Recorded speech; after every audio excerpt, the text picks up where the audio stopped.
John, what do you say about the discussion regarding a drain on the system, regardless of whether or not some of these perhaps undocumented immigrants are paying back into the system when it comes to things like healthcare or education? Is it hard to deny that, yes, in some aspects there is a financial drain? Well, Greg talked about a study that showed that it is a drain. The state of Texas came out with a study last year saying that immigrants in general and undocumented immigrants contribute more than they get back. The reality is if you are undocumented, you are more likely to avoid the system. You are more likely to avoid going to hospitals. You are more likely to avoid interacting, and so therefore you're going to use services less. So we would argue that, to the contrary, that the undocumented community is not a drain, and this is a big red herring to divert attention away from the real issues which we have is healthcare, education, affordable housing, and we would be very happy to join with Help Save Manassas if they would be willing to deal with these real issues instead of raising this smokescreen.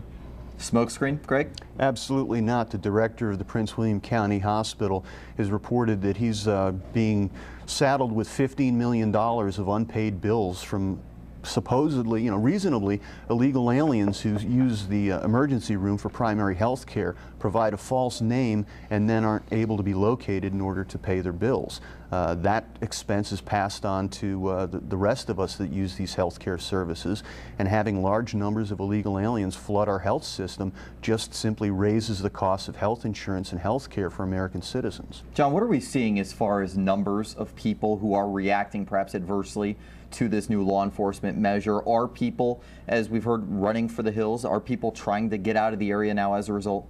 Well, yes, but before I answer that, I'd just like to go back to this issue of health care, health insurance. I'm a substitute teacher. I'm 61 years old. I have no health insurance. My insurance policy is a doctor who's a friendly doctor who charges me what he charges Medicare, and I have to live on that. And that's true for about 50 million Americans, not including another 100 million who are underinsured. So the issue is a big issue, but why are we dumping this on one population? It's an issue that affects all of us, and I think that's the issue, and that's why we believe that the undocumented immigrants are being made scapegoats for these bigger issues. But now to get back to your issue, people are concerned. We're getting calls every day about racial profiling, tailgating, police officers following on the tail for 2 miles for no reason, and other issues as well. So people are very, very much concerned. They're very afraid. All right, we'll get back to this conversation. We'll also take some more calls. We take a quick break here, back with more News Talk right after this.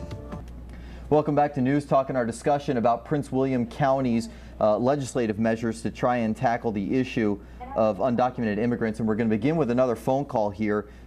We've got Jimmy in Springfield who wants to talk about Supreme Court measures and how they play a role in all this. Jimmy, you're on News Talk. Go ahead. Yes, I'd like to comment. First of all, Greg, you're doing a great job. I hope you moved to Fairfax County and started up here. Anyway, he said that the immigrants the Supreme Court were forced to give them education, that it was the law of the land. Well, isn't it the law of the land that they're not allowed to come in this country illegally? Thank you.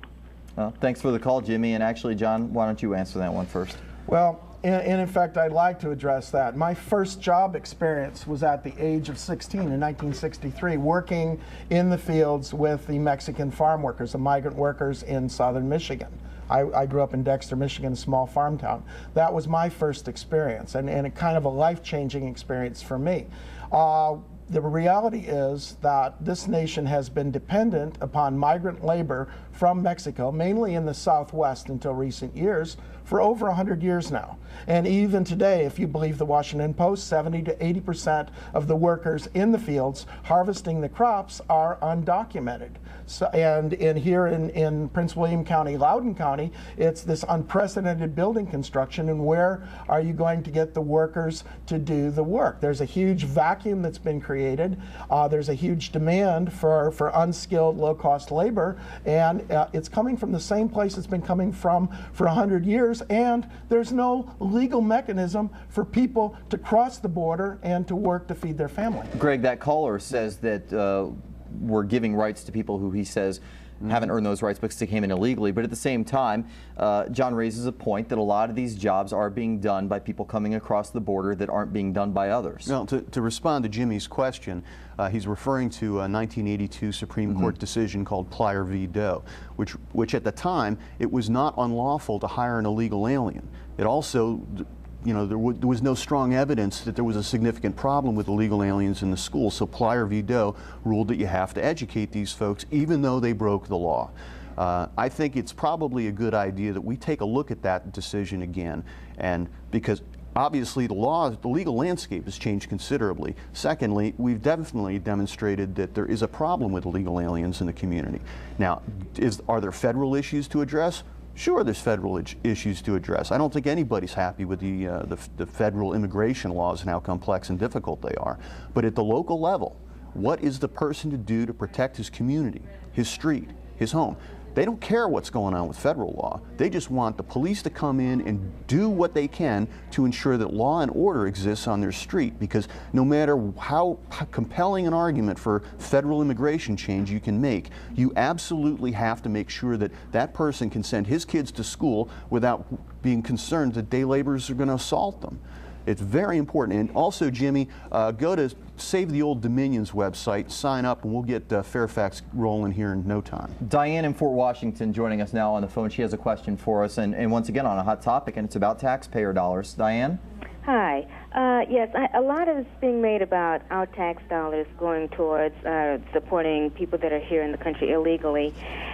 And it's also, the point has been brought up that they don't contribute to the tax base. But if you look at it, a lot of my tax dollars go towards things that I don't necessarily support, specifically things like the war in Iraq. And I'd much rather have my tax dollars go towards helping people that are here in this country, whether they're here legally or illegally, than to support the war in Iraq. All right, and it's a good point because we talk about allocating resources. Some of those resources now, and thank you for the call, Diane, are going toward this program, and what we're seeing in several local law enforcement, in municipalities, taking care of measures like this. Pushing forward with this is going to be costly to some degree, I would imagine, right? Is it worth the cost, Greg? The question, yeah, everybody's looking at it in terms of, oh, it's going to cost to put, $3 million to put cameras in police cars that have absolutely nothing to do with the immigration issue. Police department should have had those cameras long ago. They're useful for all sorts of stuff. Although we did train 500 officers for this measure. We trained 500 officers for one day to make sure that they fully knew what civil rights laws were and what federal immigration laws were so that they can fairly and equitably enforce the law. I think that's a pretty positive development. And we can see by the way that this has gone down in the past week since it's been implemented, there have been no credible cases of police discrimination or bias-based policing on the part of the police department. And there has been absolutely no instances of people having, workplace enforcement raids, people getting pulled over because of the color of their skin or their doors being knocked down or anything like that. John, regardless of whether or not you agree with this concept, is the money well spent to at least get those officers up to date on what the civil rights are? Well, no, I think it's a total waste of money. It's going to have no impact whatsoever except to terrorize a defenseless population. But I want to go back to one thing, because Greg brought this up a couple times about lawlessness and criminal activity. The U.S. government released a study this year saying that immigrants are less likely to commit crimes. That includes undocumented immigrants. In Prince William County, we have had a doubling of the Hispanic population in the last 6 years, doubling. At the same time, the violent crime rate has gone down. My own personal experience is, I don't see what Greg is talking about in terms of, the invasion and so on and so forth. I think it's very unfortunate that he's using these kinds of inflammatory terms to stereotype an entire community. Let's get together. Let's try to deal with the real issues. And by the way, when the Congress tried to implement a bipartisan compromise on immigration, we were unhappy with it, but we weren't the ones that derailed it. It was Greg and his friends that really don't want to deal with this issue. They want to make political hay out of it.